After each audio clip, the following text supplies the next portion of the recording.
di kelompok 2 akan membahas tentang sumber daya yang ada di Kebun Raya Bogor. Sebelum itu, kita akan melakukan perkenalan dulu. Nama saya Huda Nur Rahman dengan NPM 2020 13500 Nama saya Fani Budi Pratwi dengan NPM 202013500338. Nama saya Melanie Sri Sidurian dengan NPM 202013500335.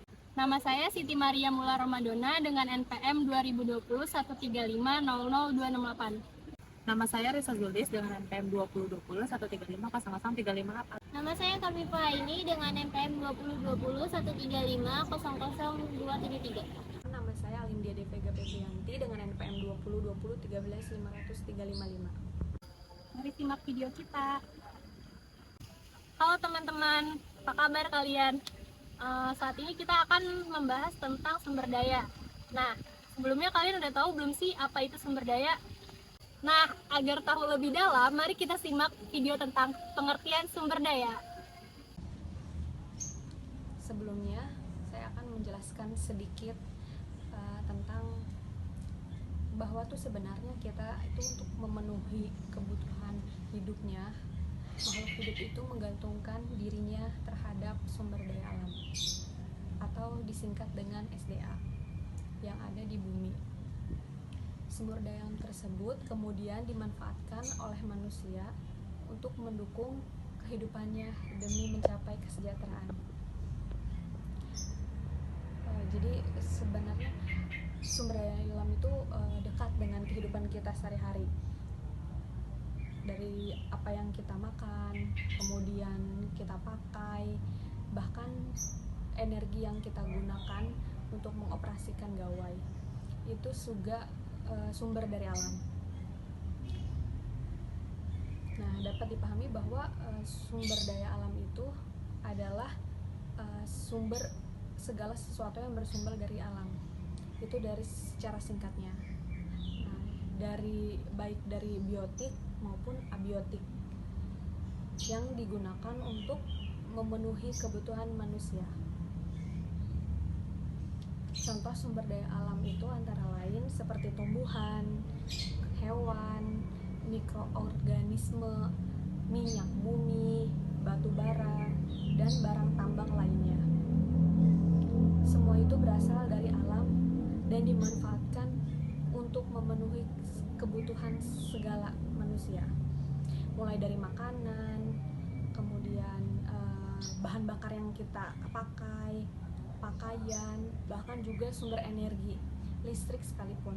Sebagai contoh, misal untuk memenuhi kebutuhan akan nutrisi yang ada di tubuh manusia, yaitu pasti kita akan memakan yang bernutrisi dan bersumber dari alam, seperti buah-buahan, kemudian sayuran, dan juga daging yang berasal dari hewan. Saya ambil contoh lagi yang kehidupan sehari-hari kita yang kita pakai, yaitu kaos katun. Nah, bahan katun ini terbuat dari kain. Nah, kemudian kainnya ini berasal dari benang. Nah, benangnya dan dibuat dari kapas, tumbuh dari pohon kapas. Nah, itu yang berasal dari alam juga.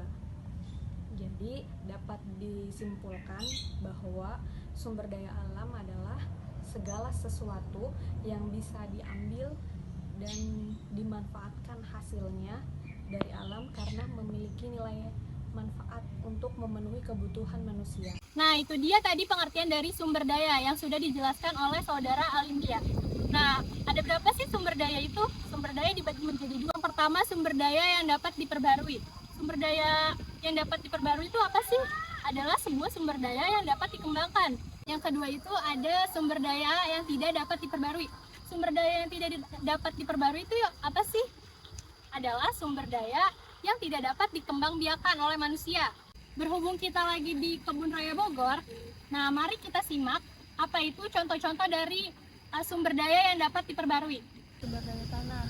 Sumber daya tanah itu sumber daya alam yang berasal dari komponen di bumi, yakni berupa hasil pelapukan batuan, yang berguna bagi kehidupan manusia.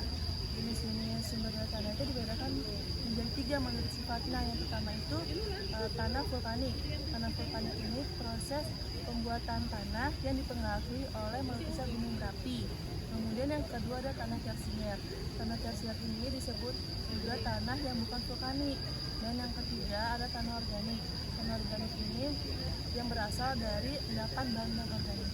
Nah, selanjutnya ada sumber daya air. Sumber daya air itu merupakan sumber daya alam yang berguna bagi kehidupan manusia dalam sektor kehidupan. Sumber daya air ini merupakan sumber daya alam mati atau biotik yang dapat diperbarui. Contohnya seperti air laut, air danau, air sungai, dan sebagainya. Selanjutnya ada sumber daya udara. Sumber daya udara ini merupakan sumber daya alam yang memiliki banyak manfaat bagi manusia. Udara merupakan sekumpulan dari berbagai macam gas yang ada di permukaan bumi. Kumpulan gas yang terkandung dalam udara dapat berubah-ubah komposisinya sesuai dengan tinggi permukaan tanah. Ketika udara semakin tinggi dan mendekati lapisan atmosfer, maka lapisan udara semakin bertambah tipis. Udara ini juga tidak dapat dilihat secara langsung oleh mata dan tidak memiliki bau, tetapi udara dapat dirasakan ketika ada pergerakan. Oke, yang keempat yaitu sinar matahari. Seperti yang dapat kita rasakan, di sini yang sangat cerah dan di kebun raya itu sangat cerah dan tidak ada penghalang atau apapun. Nah, sinar matahari yaitu sebuah sumber daya yang dapat diperbarui yang berasal dari sinar matahari atau dari mataharinya, atau yang biasa yang terjadi di antara pagi sampai sore. Nah, selain yang matahari, selanjutnya yang kelima atau yaitu tumbuhan. Setelah kita berpanas-panasan, kita bisa meneduh di bawah tumbuhan yang berada di belakang saya ini. Nah, tumbuhan itu sebuah sumber daya alam yang dapat diperbarui oleh kita sendiri, yaitu dengan menanam ulang agar tidak adanya penggundulan hutan. Mengetahui apa itu sumber daya alam yang tidak bisa diperbaharui. Apa saja sumber daya alam yang tidak bisa diperbaharui? Yang pertama adalah minyak. Minyak yang biasa kita dengar minyak bumi adalah bahan bakar fosil yang merupakan bahan bakar minyak, bensin, atau produk-produk kimia lainnya, dan merupakan sumber daya alam yang sangat penting karena minyak memiliki persentase yang sangat signifikan sehingga dapat mempengaruhi dalam memenuhi konsumsi energi dunia. Sedangkan yang kedua adalah batu bara. Batu bara adalah batuan sedimen organik yang terbentuk karena endapan material sisa-sisa sisa-sisa tumbuhan yang terjadi setelah mengalami tekanan atau pemanasan. Nah, yang ketiga itu adalah emas. Hal ini dikarenakan emas memerlukan waktu yang sangat lama sebelum dia bisa dijadikan sumber daya alam yang dapat diolah dan dapat dipakai. Nah, sudah tahu bukan apa itu sumber daya alam yang tidak dapat diperbarui. Tapi bagaimana dengan manfaat sumber daya alam tersebut? Oke, tadi kan kita udah mendengar nih penjelasan tentang sumber daya alam. Sekarang kita masuk ke manfaatnya. Manfaat yang pertama yaitu untuk memenuhi kebutuhan pangan. Sumber daya alam yang berasal dari hewan dan tumbuhan itu merupakan sumber daya utama untuk memenuhi kebutuhan pangan kita. Contohnya apa sih? Contohnya yang pertama adalah hewan. Hewan yang biasa kita konsumsi seperti ayam, kambing, sapi, lalu hewan yang berasal dari laut seperti ikan, udang, cumi. Lalu selanjutnya adalah tumbuhan seperti padi, kentang, jagung. Lalu yang keempat adalah rempah-rempah nih yang diperebutkan bangsa Eropa pada zaman dulu. Yang pertama itu ada lada, ketumbar, cengkeh, jahe, dan lain-lain. Nah, yang kedua adalah sumber energi dan bahan bakar. Sumber energi dan bahan bakar seperti yang tadi disebutkan, yaitu minyak bumi dan gas alam, berfungsi untuk menghidupkan kendaraan yang sering kita pakai nih, contohnya kayak motor dan mobil.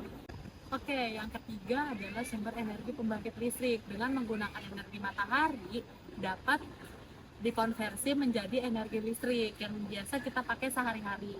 Nah, yang keempat adalah sebagai penyuplai oksigen. Seperti yang kita ketahui nih, kalau oksigen itu adalah sumber yang sangat penting bagi kita. Jika tidak ada oksigen, sudah pasti kita tidak bisa mendapatkan pasokan yang baik. Nah, oksigen itu tuh berasal dari mana sih? Seperti yang kita tahu bahwa oksigen itu berasal dari sumber daya alam, yaitu terdapat pada tumbuhan dan pepohonan yang ada di sekitar kita. Jadi, Tumbuhan dan pepohonan ini merupakan penghasil oksigen yang paling baik bagi kita. Oke, selanjutnya adalah untuk sumber mata pencarian dan pendapatan. Masyarakat kebanyakan menggantungkan hidupnya pada sumber daya alam, seperti petani yang menggantungkan hidupnya pada sumber daya alam tumbuhan, yaitu seperti padi, jagung, kentang yang akan bisa mereka jual kembali. Lalu para pekerja tambang yang menggantungkan hidupnya pada tambang mineral. Oke, manfaat yang terakhir adalah sebagai cadangan devisa. Bukan hanya kita saja nih yang dapat merasakan manfaat dari sumber daya alam, tetapi juga negara. Devisa merupakan manfaat yang dilakukan oleh pemerintah sebagai transaksi secara ilegal internasional seperti biaya-biaya cukai dari barang impor yang masuk ke Indonesia. Nah, tadi kan udah ngebahas tentang manfaat nih. Nah, kalau ada manfaat, pasti ada dampaknya juga. Nah, mari kita dengar dampak-dampak dari sumber daya alam. Jika sumber daya tidak dijaga dengan baik, maka kemungkinan besar akan menyebabkan dampak yang merugikan baik bagi lingkungan maupun bagi manusia itu sendiri. Dampak yang pertama ada kerusakan atau kehabisan sumber daya. Sumber daya tidak dijaga dengan baik dapat mengakibatkan kerusakan atau habis digunakan sehingga tidak bisa lagi dimanfaatkan. Seperti contohnya hutan akan mudah terbakar atau ditebangi tanpa diimbangi oleh penanaman kembali sehingga terjadi kerusakan hutan itu sendiri. Yang kedua ada kerusakan lingkungan. Contohnya kayak pencemaran air yang disebabkan oleh limbah industri atau limbah rumah tangga yang dapat merusak ekosistem air, menyebabkan kematian ikan dan mengancam kehidupan manusia yang bergantung pada air tersebut. Yang ketiga ada terancamnya kesehatan manusia. Penggunaan bahan kimia berbahaya dalam pertanian dapat menyebabkan pencemaran makanan dan lingkungan yang dapat menyebabkan masalah kesehatan seperti penyakit kanker, kulit, dan lain sebagainya. Yang keempat, dapat menyebabkan peningkatan biaya dan kerugian ekonomi. Jika sumber daya tidak dijaga dengan baik, dapat menyebabkan kerusakan. Sehingga biaya untuk memperbaiki kerusakan dapat meningkat dan berujung pada kerugian ekonomi. Ya, oleh karena itu, menjaga sumber daya merupakan suatu hal yang sangat penting untuk dilakukan agar sumber daya tersebut dapat dimanfaatkan secara berkelanjutan oleh manusia maupun lingkungan. Sekian video tentang penjelasan sumber daya dari kelompok kami. Kurang lebihnya mohon maaf. Wassalamualaikum warahmatullahi wabarakatuh.